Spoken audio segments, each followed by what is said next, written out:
Alrighty, welcome to the Pilate Podcast. I do believe this is episode 5. I'm here with my homie Chris. We're at Crossfire Studios - Merch Factory.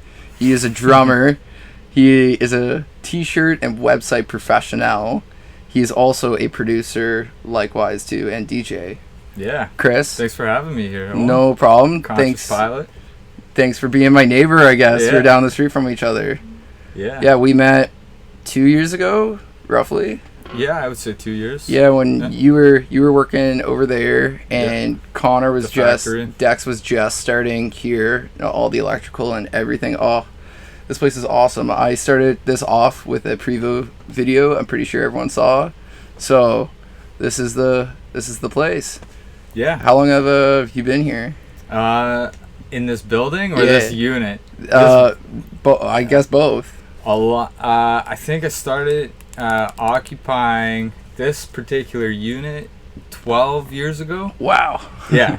And then between that and building the merch factory, my company there, I grew the company and then took on a different unit. Yeah. I left this unit. One of my buddies was taking this unit. He was running his own studio here. Right. And then I was like full-time, non-stop, the merch factory in a bigger unit where I had my automatic and manual press set up. And, and then hammering away, that was it. And then now this unit became available again, and I decided to open up a studio with Dex Arson, which is awesome, right? Yeah, which is sick. It's pretty sweet.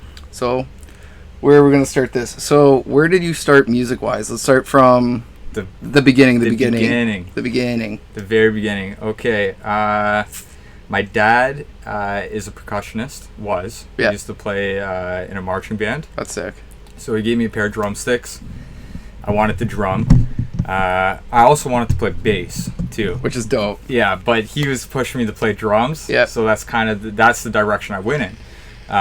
He gave me a pair of sticks. He said, learn 10 rudiments as fast as you can. And then he said, as soon as you learn those 10 rudiments, we'll buy a kit. There we go. So then learned them up, got a kit, and it was game on from there. Which is dope. Yeah. So I drummed in high school in the band there. Yeah. Had these garage band type projects. Did you do music class and stuff too in high school? I did, yeah. So I had orchestra upbringing, yeah, which is the best, right? Yeah. I had to audition to get in, and even to get into the school because it was a different high school that I was supposed to go to in the geographical area. Yeah. So I had to audition drums. And then that's what got me into switching schools at Niagara District and Niagara on the Lake there. Yeah, we were talking about that before. Yeah. Yeah, so that was fun. And between that, I had these weird band projects, metal stuff. One band was called Twisted Philosophy. That's sick. Yeah, we pretty well just played the same songs over and over. We didn't really write anything. We tried to write, but we played some like Devil Wears Prada. Yeah. We did R. Kelly's The Boss Is Coming, which is completely two different genres, but those songs, like those bands and songs, were a lot of fun to play. Right. Yeah, so between those, once I finished high school, I really wanted to dive into music professionally. Right. That was my goal, my primary focus. Yeah. So I had my chops up. I was branding myself. Building my name within the music industry in Niagara. Right. And there was this band in the U.S. that needed a fill-in pop drummer for a U.S. tour. Yep. And the band was called City Under Siege. They're really nice dudes there. Or, well, one guy. It was me and another guy. So there's back tracks, all sorts of stuff. And that's when I went on tour for the first time. What year was that?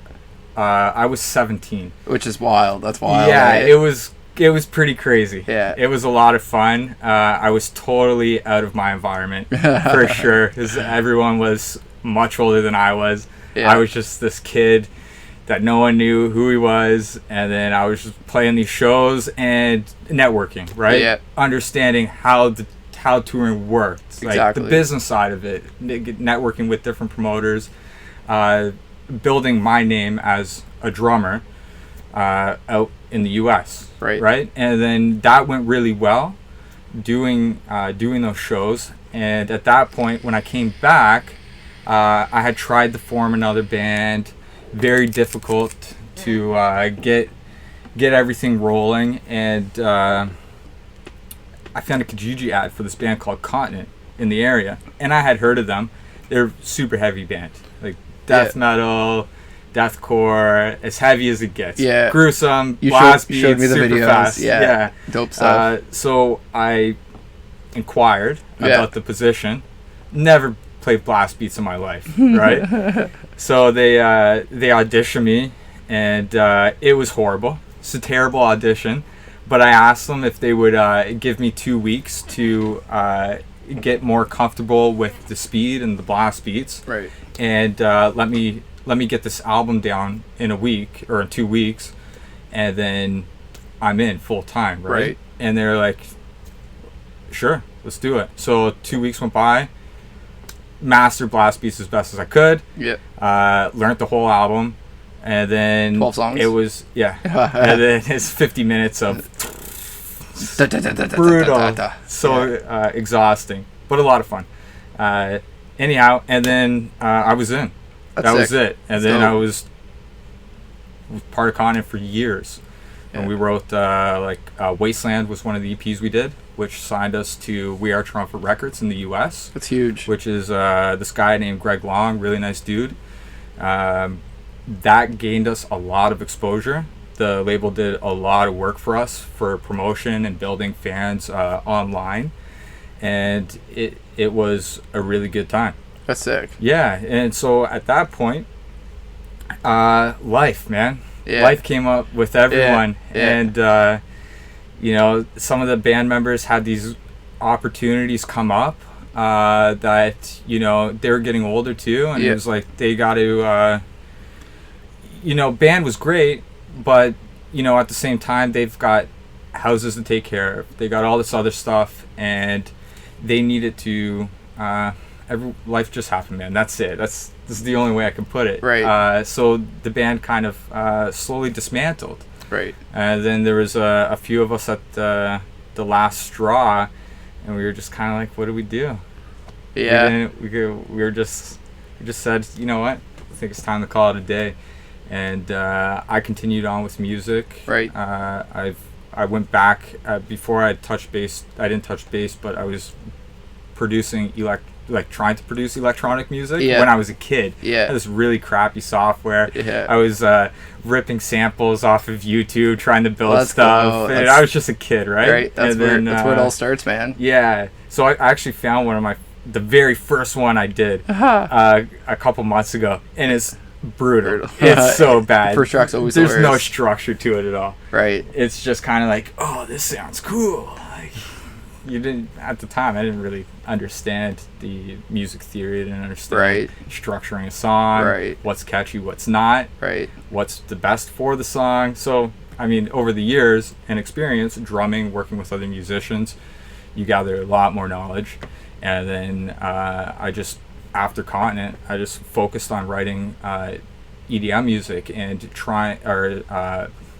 refining my own sound and style of writing that would create that's me, but C.A.R, that could be a product, really good sounding dance music, something you can market with, right? Exactly. And it's fun and it's different, and I've spent a lot of time studying advanced graphic design at Niagara College. I did some studying at Sheridan, and I worked a ton of different jobs in between doing band stuff. I worked in dish pits, I worked serving, I did all sorts of stuff. Then I worked at Brock University doing graphic design. We talked about that. Yeah, exactly. So all those things are between all that, I was just kind of compiling all my music, sounds, and synths, and then just building a solid archive of content and music to release when the time's right, which is the time is never right. It's never works out that way. Yeah. So it's kind of crazy how the graphic design almost helped you with the merch factory, and the merch factory helped you with band swag and gear, and then that's helping you Yeah. with kind of your own stuff, right? Yeah, the merch factory really snowballed. Yeah. It once it started, the band and us were thinking, oh, we'll print our own shirts, you know? Right. Save yourself And that's money. what you think when you're a kid, right? Until you gain more knowledge of business and how things work, and then you know what's your primary focus? You know, are you writing music or are you printing shirts? Right. So when I started printing shirts, it really took off. It snowballed, and it was just merch factory full time, which took all my time. Yeah. Right. And I was printing everything. As we can see. Yeah. So it was a lot of work, but yeah, I don't know where I'm going with that. No, it's cool. It's cool. Yeah. But yeah, now you're mainly focused on working with like advertisement off your property and like the new part of your website you just showed me. Yeah, so it's technically not released yet, so we can't disclose too much information. But it's a new business model. Yeah. It's a lot of businesses require it. Yeah. It's pretty well a B2B type of business. Right. And it'll be good for the city and other businesses and help them gain exposure and drive more traffic to help them gain more revenue. Especially where you're located too, at a busy kind of corner. So which is sick, right? So that's a project in the go, and still writing music, right? Which that's is the best. And getting prepared to. I have a goal date in mind for next year to really launch everything and do a full production in St. Catharines with I'd like to like you obviously need to play the show too, and then do a big release for C.A.R. And do a lot of some campaigns and promotions, and then so some set design stuff. I have a stage that's sick. I've been storing for a while that I remember you showed me. We can use for the table, right? And then I have that cage over there that I built, that sculpture that I'm going to set up with strobe lights and a smoke machine, and really do design a full performance, right? And so I have that in mind for next year, and so a lot of fun things in the works, which is sick because Niagara really needs something like that. Niagara's kind of just over the last 4 or 5 months started a rave scene on Facebook, a group and stuff, but we used to have the heritage here at Barracuda Pretty and stuff. I wasn't old enough to realize that, but we used to have Steve Angelo, Steve Aoki, Diplo was here in St. Catharines at one point playing there. Yeah. So it's kind of that all kind of washed away. Yeah. No so idea. yeah, I know. So we had our own little scene going in Rifton where the guys could come from Toronto. If they did a show on Friday, they could play here on Saturday, so people didn't have to transport. But so, and a few people have tried to restart it and stuff, but Foss is really with the last one he just did really helped it off at the Niagara Convention Center. Yeah, that was awesome. I see photos of it. I wish I could have made it out, but me too. I didn't. Me too. It looked like looked like an awesome turnout. It had for Niagara Falls, and that's hasn't been done in the falls really in years. Right, and they offered packages, everything. The last time when I was just coming into the scene, it was Adventure Club or who was it? Flux Pavilion, and they were playing at Dragonfly, and you rarely even get big DJs in there. That's piquing our interest type of level, right? Right, yeah, because they have more or less top 40 stuff, right? Which makes sense. All clubs have to make money and stuff, but for us to kind of have our own scene that's not just metal here, or alternative music or live music, it's nice to have something other than just club DJs where they just play music for people. You can actually have shows, right? Right. Doing featuring artists that spend a lot of time composing their own music. Right. Yeah. Right. So since you viewed a lot of music over a larger time than I have, the way music is now, do you believe we're in a revolution or an evolution? So things are something the next new genre is either going to be invented or a subgenre or hybrid is going to kind of come out. To be honest, I think everything's already out there, and I think this is very much a perspective of how everyone's going to individually view the world themselves. Right. So at that point, it is both. Right. But I think we've scraped the surface on everything already. Yeah. I think the technology is there.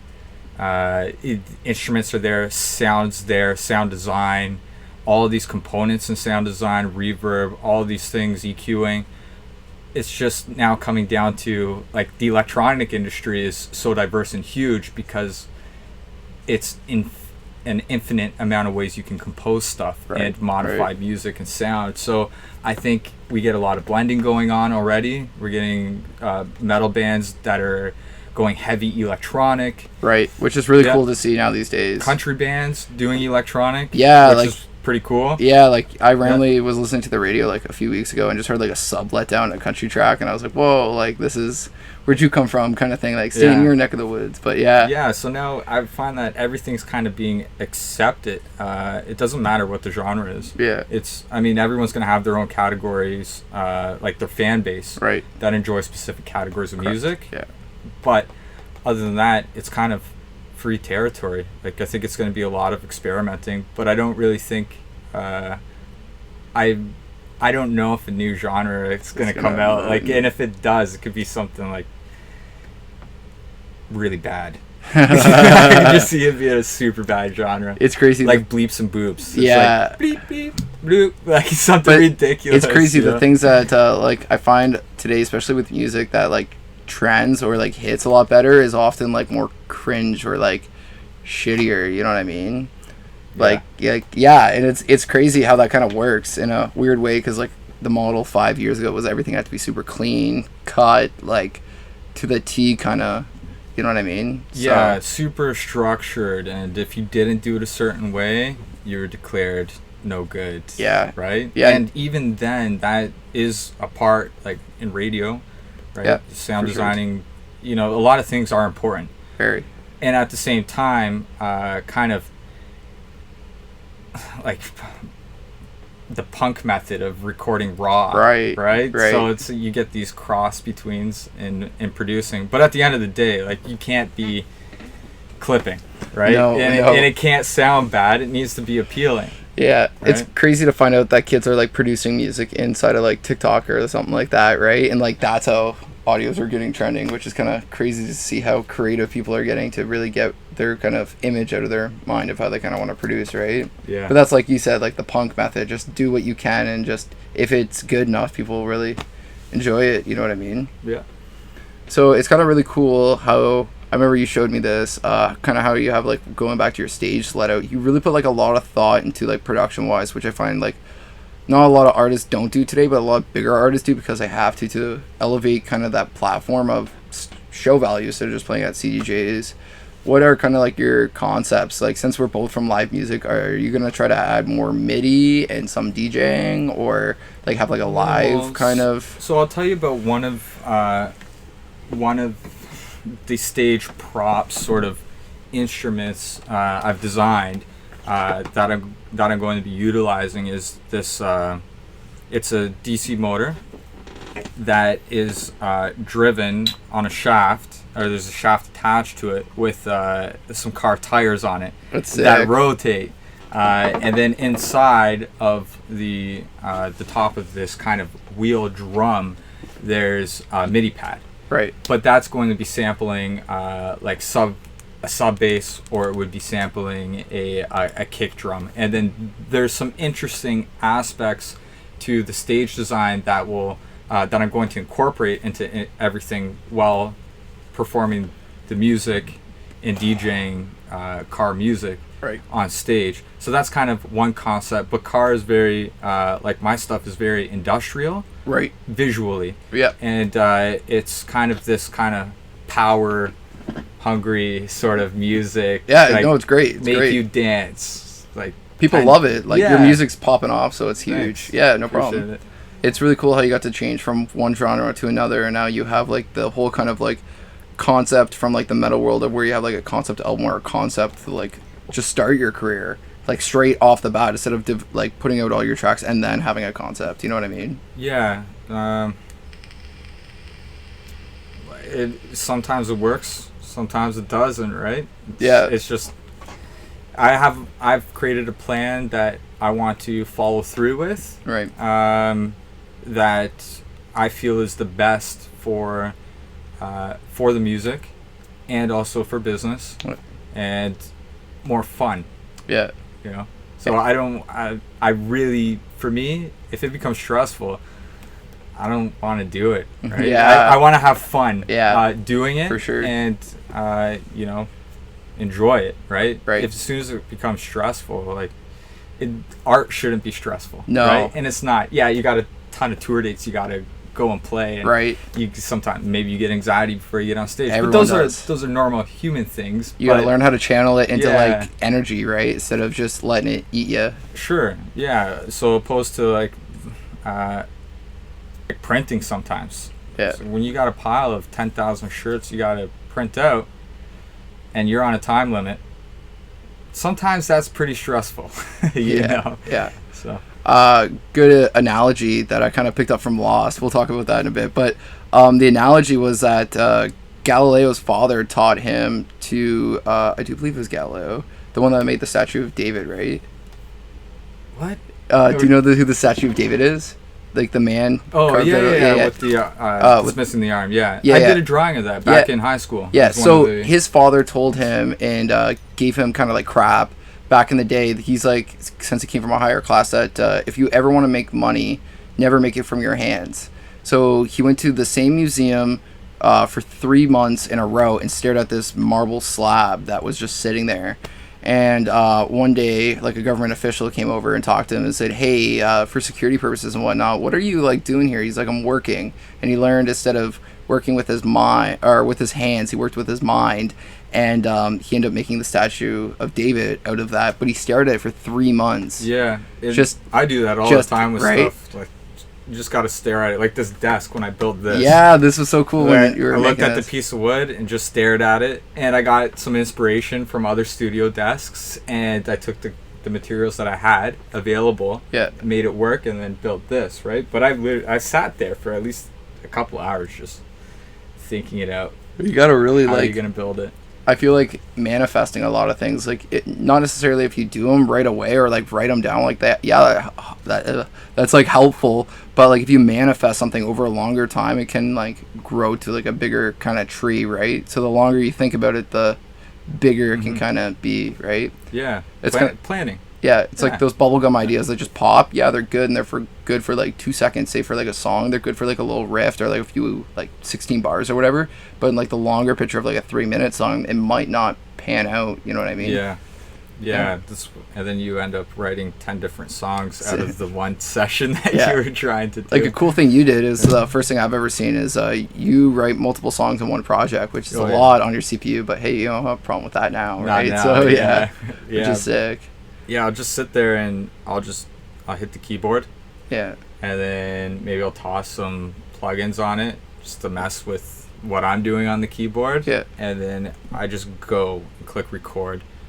And then eventually I get into a zone, something clicks, and then I start writing. And then I work off of it. I keep going and going. And then before you know it, I've written like 100 different riffs. And then I start breaking them apart and then messing with those. And the next thing I know, it's kind of, this section I wrote isn't going to work in this song, like you were saying. And then, so I'll put it way down in the timeline in Ableton, and then I'll write something to fill the gap.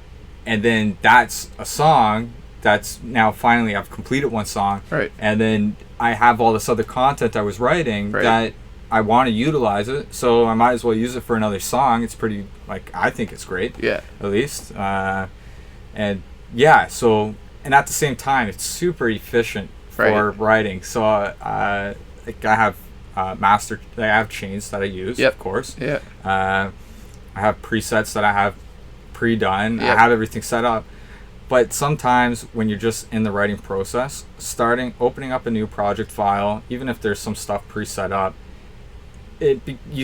for me, I lose interest in, not necessarily interest, but my creative process that I'm already in. Right. So I don't want to go and open up a new project file. Right. I want to keep it in this one. So. And then at the end of it, what I do is I'll save 3 versions of the same file. Yep. And then I'll just delete what's not used and resave it, and then it's a new project file. Which makes for the song. Totally a bunch of sense. Like I just learned in this Murte kind of class that I bought, he actually found a way to save yourself a lot of time instead of having to keep making drum loops or MIDI kind of like chunks or whatnot. He just saves them all as racks in Ableton 11 and then just pulls them right in, drag and drop, and then it's like, wow, something that would have took me like 4 hours just took him 2 seconds, right? Yeah, and you just keep building your archive, right? Right. You got everything filed, ready to go. Like, this is riff 394. There's the MIDI for it, you know, and drag and drop, and then you just kind of, you've built your palette, like in painting, your color palette, and then you create your masterpiece, right? Yeah. Another thing, since you use Ableton, do you feel like you're going to be using Ableton Live, like that aspect part of your show? So you're going to be running everything kind of through your MIDIs through there, so it's all kind of like planned out the way it is, like Odoza and Flume does. Yeah.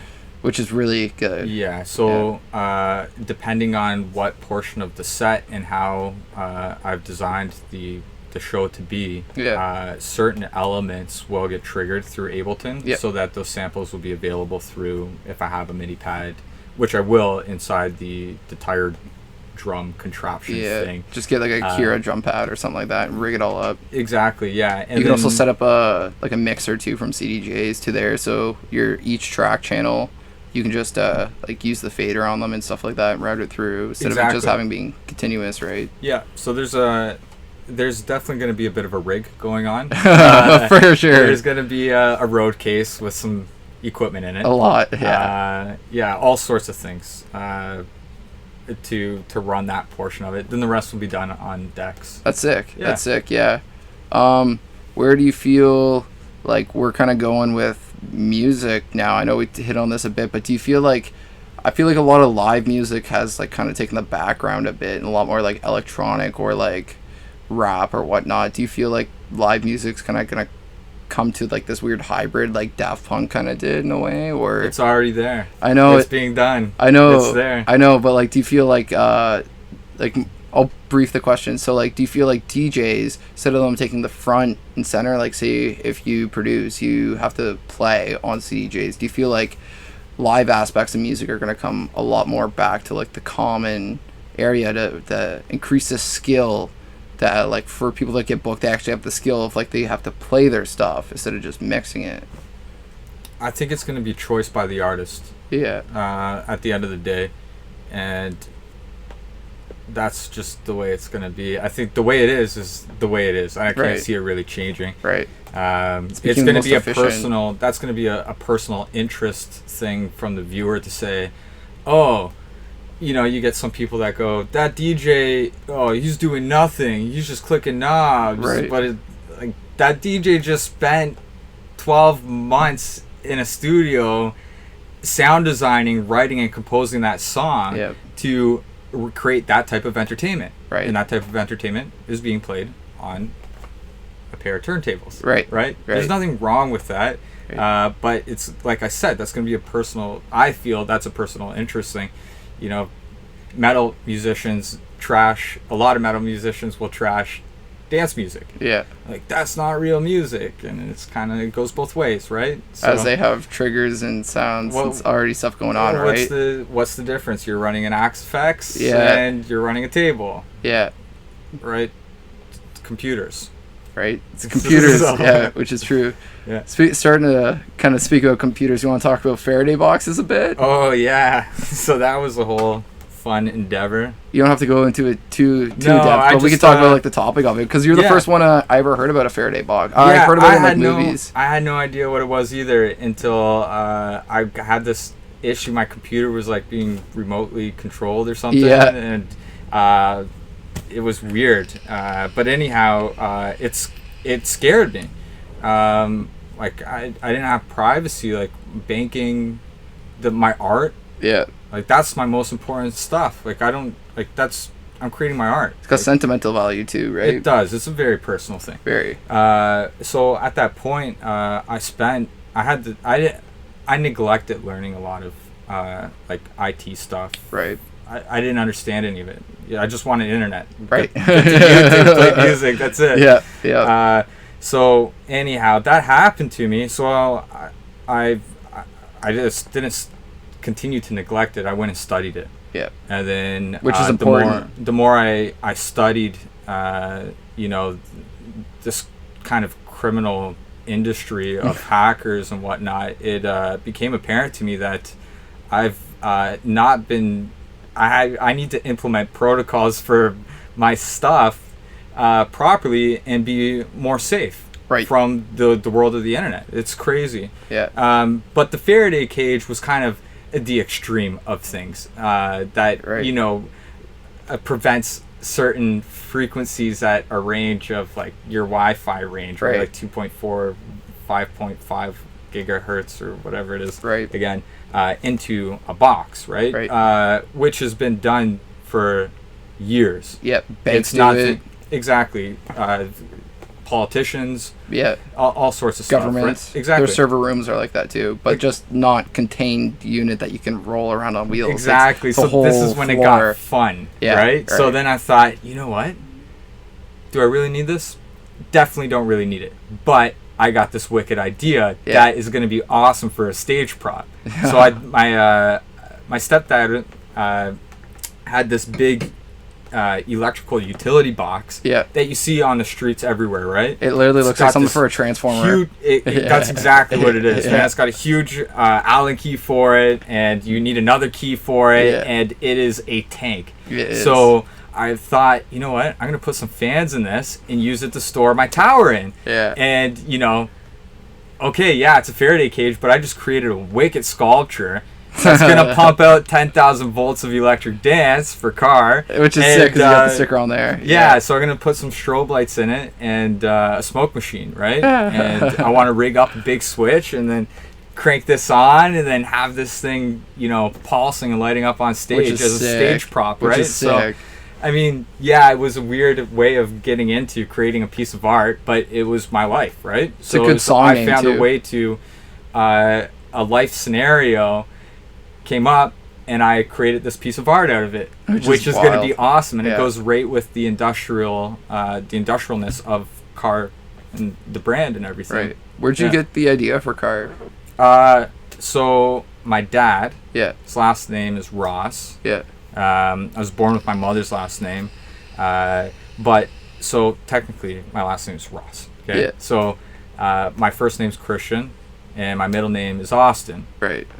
So when I was a kid, my dad was always saying you need to go by Chris Austin Ross. That's a power business name. It is. It is. I just said that earlier. I'm like, yeah, you're right. It is. And then the one day it clicked, and he's like, yeah, you're C.A.R. You're Chris Austin Ross. I'm like, that's it.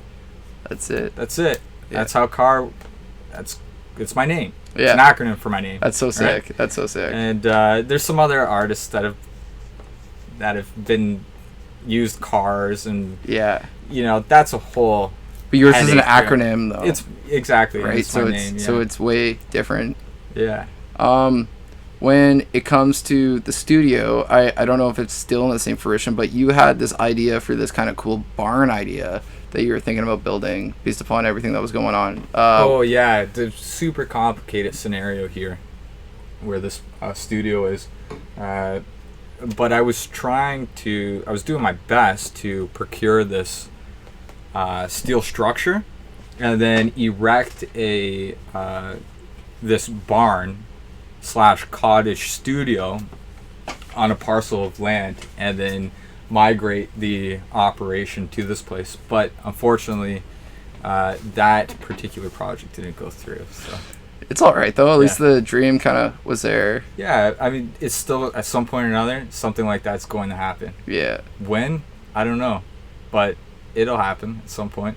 What do you think, kind of switching it to a whole nother topic now, what was kind of like your early influences or like the first shows you kind of went to that kind of helped you start to like, even with your metal brain, that helped you kind of help into your electronic kind of other side, right? So what kind of helped shape C.A.R. and its sound? Like where did I gain interest in? I guess. Like, I don't understand. Yeah. I guess you could say that's like so. Well, let's start with the first one. What was like the first show or concert you ever went to? The first show and concert that I can recall. I know my dad took me to like Rush or something when I was super little kid. That's sick. But the first show after that I remember is I went to see A Tribe Called Quest. That's sick. And Redman, Method Man, Mos Def. It was this tour called Rock the Bells. Yeah, in Toronto. Yeah. So I went to that. That was an awesome show. I was super young. There's people breakdancing. It was wicked. That's awesome. A lot of fun. And then from there, my old stepmother used to play in an R&B band.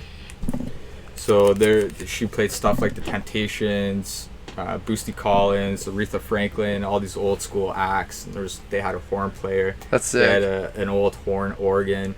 That's like My Son the Hurricane. Like they have like 14, 15 people up there. Yeah, they're awesome. Yeah, they're awesome too. So that's kind of cool that you have like this weird background that helped transfer to something different or transfer to something different. That's like it's like one big evolution step. Yeah, it's a ton of things. And then high school, I was introduced to the band Slayer.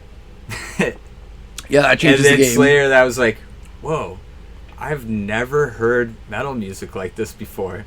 Then it was like Slayer, Pantera, all the heavy stuff. I couldn't get enough of it. So like the good old 90s. Yeah, a lot of music like that. And then Bring Me the Horizon was a huge. I like the way that they incorporated synths and whatnot into their songs. Same. That Sempiternal album really changed a lot. Like their like my favorite album I think they did was probably that like new experimental one, like that Question Mark Upside Down album. I forget the name of it, but I have not listened to that yet. It's kind of like IDM, like intellectual dance music kind of. Okay. It's really weird and stuff, and like they had Halsey on it. They had like some pretty big names on it, but they just kind of like. I have to give that a listen. Yeah, they just threw their paint at the wall and kind of just went at it. Yeah. But for interesting band. Yeah, really for your sound now that comes like more industrial, which is sick. Where do you think that came from? Like, was that most definitely the metal and the electronics like hybrid mix coming in? I honestly think the industrial came from running a printing factory with printers and machines running nonstop. Yeah. And it was very, it was literally an industrial lifestyle. Like mechanical. It was in a big factory, just nonstop. Like work, sleep, wake up, do it again, day in, day out for years. Yeah.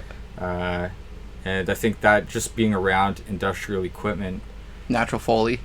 Yeah, kind of turned into this industrial like brand sort of thing. Which is really sick how life can influence art and art can influence life, where you're kind of switching in between the two, right? Yeah.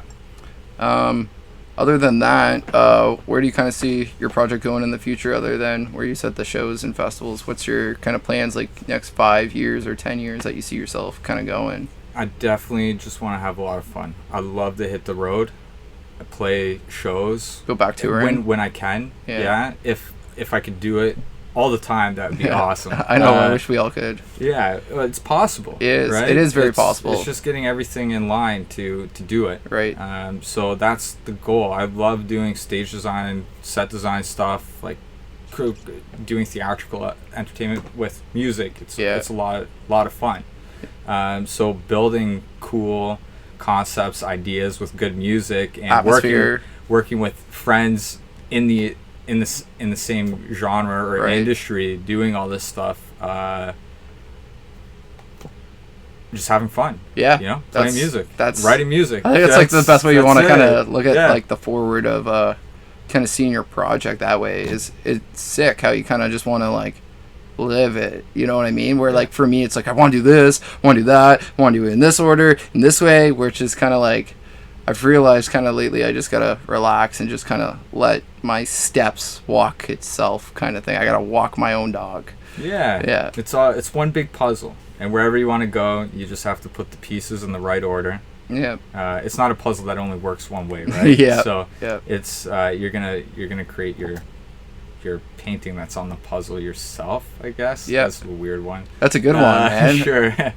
But essentially that. Yeah. Yeah. That's it. Just how you're gonna get there and paint your own canvas, right? That's sick. Yeah. So Crossfire kind of came from like a little bit of Dex's name and a lot of bit of kind of your help in a way. Yeah. So Crossfire. So I'm Christian. Right. Chris Ross. Right. So the C and Ross are at the beginning, and then Dex R since Fire. So we kind of it just clicked the one day, Crossfire. Wow. And like he made all the panels in here with decks and like rigged up the whole sound. I know you guys can't see this, but yeah, this is pretty cool if you're like a kind of Niagara local and you kind of want to have a CDJ rentals that we're doing, vocal tracking. Yeah. What other stuff have like you offered through the studio before? I know you guys had. We were offering all sorts of tracking, like tracking drums, doing bands, mixing, mastering, and all that. But you know, the market is a lot of vocal. Right. Just people have music that they've already somehow produced or they've purchased. And they just need vocals put on it, and they need it professionally produced and then mix and mastered, so it's blended as one. And that's primarily what we have been doing. And then the CDJ stuff. Right. Where you come and rip the decks. Yeah, I'll come and bring my friends here Cozy. And like, bring Cozy here. I brought G here. Who else have I popped in with me? But yeah, no, it's sick. Like a place in Niagara, like we have this. Like I kind of wanted this once I got older or had more money to invest and stuff. But it's amazing that you guys are. It's been a lot of building. Yeah. Like we built. Like I built like the desk. I built it, right? Yeah. So luckily I've gathered those skills over the years. Dad was in construction. Yeah. You know, so he taught me a lot of this word-working stuff when I was young. Which is sick. And it's never left. So a lot of it's been from just years of experience of doing odd tasks. And so everything got built. We didn't really buy anything except some materials. Yeah. And we both had like Connor's got his equipment. Right. I've got my equipment. Once we put it all together, we kind of had everything. Like I believe a lot in like the music industry is like super competitive, but it's dividing people instead of healthy competitive or like collaborating together. Where like you and Connor both had the stuff and came together and the space and the gear and everything else, and you guys kind of just like made this one thing instead of where people are like, I'll do it my own way and I'll do it my other way because no, right? Like they're kind of gatekeeping in a way. So it's really cool here in Niagara. We still kind of like collaborating, like. Everyone's creating their own music to begin with. Right. And if someone's ripping someone's music off, that's a problem. But everyone is writing their own music, so what's the competition about? Like, we're all in it to have fun and play music. I know. Yeah, you really want that big show, and you're going to do everything you can to be best friends with that promoter to get it, and you're going to network and do all those things, and that's part of being in the music industry. But I don't get the whole cutthroat competitive stuff. It's a weird one. That's why I love hanging out with you, man. It's cool that today is like September the 2nd, 2022, but like it's our Lou Day birthday, so his was yesterday and mine's tomorrow. So it's kind of cool. We're filming this on our kind of in between day. So go Virgos. Yeah. Is there any more stuff you want to talk about or go back and forth about? I mean, I think we hit everything. I know. Yeah. We kind of just nailed everything right off the bat. We'll end with this one. Instead of Kill, Marry, Fuck, who would you want to collab with? Who do you want to back-to-back with? And who would you steal a song from? Who do I want to collab with? So who do you want to write a song with? Be anybody. Probably Ozzy Osbourne. That's pretty OG. Yeah. Everyone does a really good OG one. Then I'll bite a bat's head off in the music video. That's respectable. Yeah.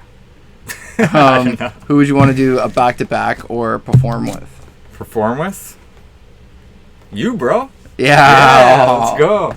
Yeah, that's not a bad one. Okay, then who do you want to steal a song? Now this one's like the kind of the political dilemma, because do you either want to be super rich because you own a super successful song and never have to work, or do you want to be that guy that has street creds because you have the big song or have the cool song? How about this? How about I choose a song so I can remove it off the face of the earth? I love this idea. Tell everyone this. 7 Nation Army. So you never scrap it, get rid of it. I don't like that song. But you know what? Kudos to the artist that wrote it. It's a huge song. It's super popular. It probably gets played 5 million times a day across the world, every radio station in the world, right? Yeah. It's a huge song. Kudos to them for writing it. It's just not my particularly favorite song. And because it is so big, yeah, sure, I'll take the royalties. Does the chanting at football or soccer games count? Yeah. You put that in the royalties? Yeah. You gotta pay if you chant it? Yeah, 100%. No. Nah. That's sick. Do you want to tell them where to find you, where to plug you at? And you can find my stuff on YouTube, Spotify, all the streaming platforms. To access all that stuff, you can go to theofficialcar.com. And then from there, you can check out all the content. I did 2 previous releases, one called Call Me Car and one called Manufactured 93. And both tracks are written, produced, and the visuals by myself there. And particularly, like, to talk about Manufactured 93, I did all the filming for it. So I did some green screen work, some 3D modeling, and I compiled this cinematic type music video timeline visual composition that's, I think, pretty fun to watch.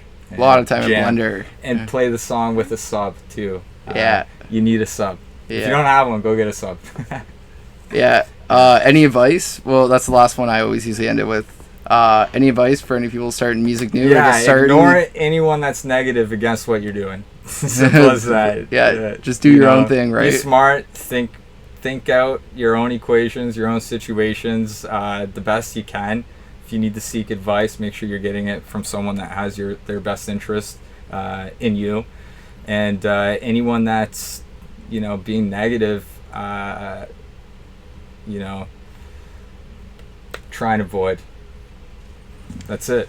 Yeah. You want to have people with the best interest for yourself and them, not just like putting themselves first to kind of boost you off or take you down in your name, right? So yeah, so that's it. Just get to it. I'm Conscious Pilate. This is C.A.R.-Chris-Merch Factory. Yeah, thanks for having me. Yeah, no problem. This is the Pilot Podcast, and peace. Rock on.